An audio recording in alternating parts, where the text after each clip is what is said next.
On today's show, it is time to talk about protein. So settle yourself in and we will begin. Before keto entered the mainstream, there was another diet called Atkins, and it too was a carbohydrate-reduced diet. Atkins also tended to put a bigger emphasis on high protein over high fat. And they also boasted that you could eat as much as you wanted as long as you keep the carbs low. We know that the initial form of Atkins had some of it wrong. Calories in versus calories out is still a fat loss fundamental. If you eat more than you burn, the excess will find its way onto your fat stores. Some people will try to invalidate that model, but it is based on the basic laws of thermodynamics, and it is solid.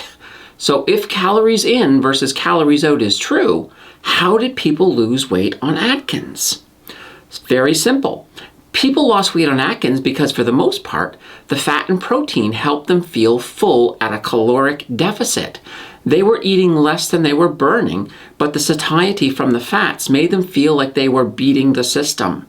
They were not.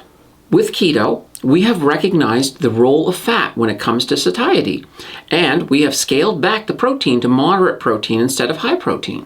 We have recognized that you can't eat as much as you want, which is why we have macros that we translate into how many grams of each macronutrient we need. So if you eat too much, you still gain weight. Some people like to blame the weight gain on protein. They have concerns about what happens when we eat too much protein, and they have found a process in our bodies to place the blame on. Before we go down that rabbit hole, let's just take a quick look at protein and see why it is an important macronutrient. Proteins are very big molecules that consist of chains of amino acid residues known as peptides. A protein can have one peptide or many peptides, so they can get very complicated. This is important as proteins need to be able to act as building blocks for our bodies. They need to come in a lot of different forms to fit together to make you and me. They are very important in almost every process in our biologies. For example, they can form enzymes to help with the chemical reactions in our body.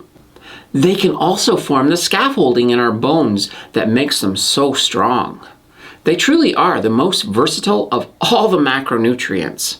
They can also be very unique within you, as your DNA provides a code for how each protein is synthesized within your body, depending on its function. DNA can be thought of as the blueprint for how the proteins will be assembled to make each of us. A lot of them are the same from person to person, but then there are those genetic differences that make us all unique.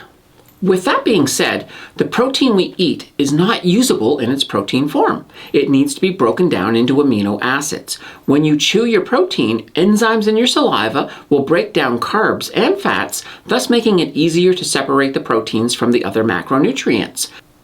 The protein will be broken down by hydrochloric acid in your stomach. It gets broken into longer chain amino acids, which will be further broken down by enzymes in your small intestines before they are absorbed into the bloodstream. These basic amino acids are then available for protein synthesis within your body.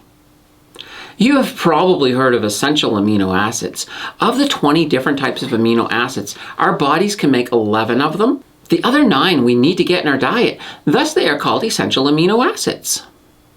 I mentioned that some people are concerned about getting too much protein, and that is all about a process called gluconeogenesis. This process can turn certain amino acids, glycerol, or lactate into glucose. This is a good thing, as it is a mechanism that can create glucose when we need it. Yes, it can use some extra protein, but it can just as well use glycerol, which is released from the breakdown of fat. When fat is broken down, you get glycerol and ketone bodies. The leftover glycerol can be combined to form glucose. Your body does not increase the rate of gluconeogenesis because of an excess of protein. Your body will increase the rate of gluconeogenesis based on its need for glucose.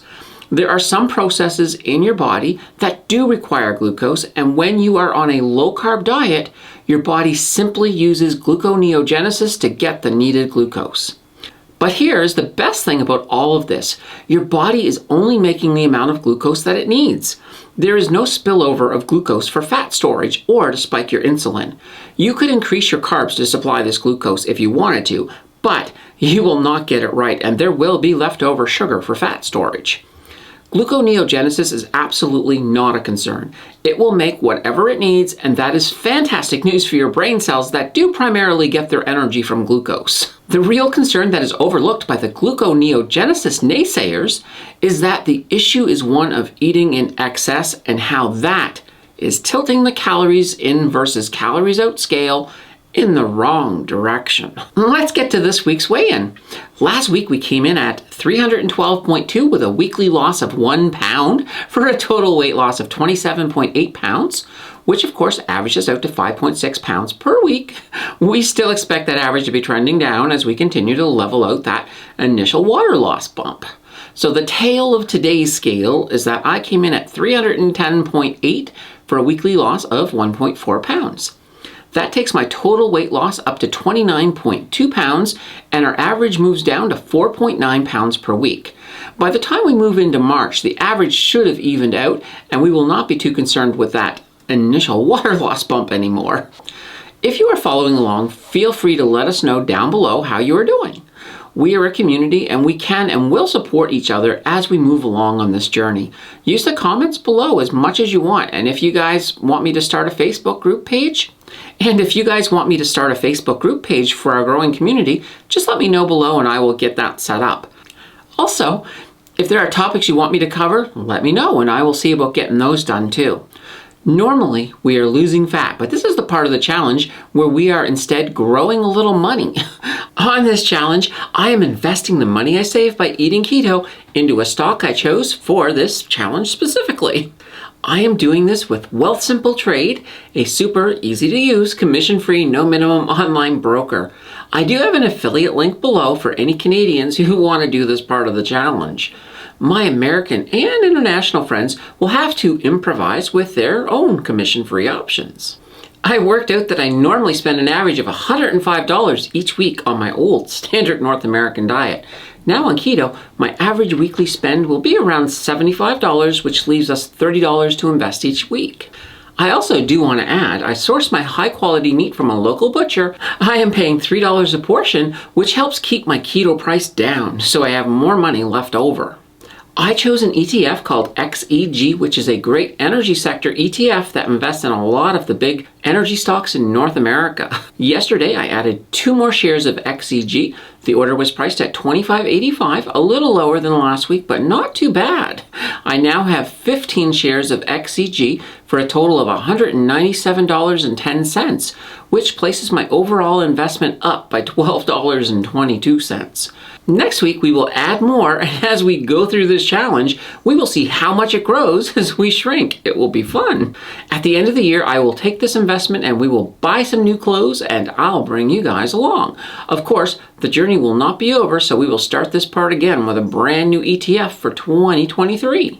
If you like the financial part of this challenge and want to learn more, I will leave a link below for my other channel, Mountain Finance. If you liked today's video, be sure to show the like button some love. If you want to follow along on this journey, then be sure to subscribe and hit that notification bell if you want to be notified whenever I drop a new video. Until next time, keep losing and we'll see less of you again soon. Take care.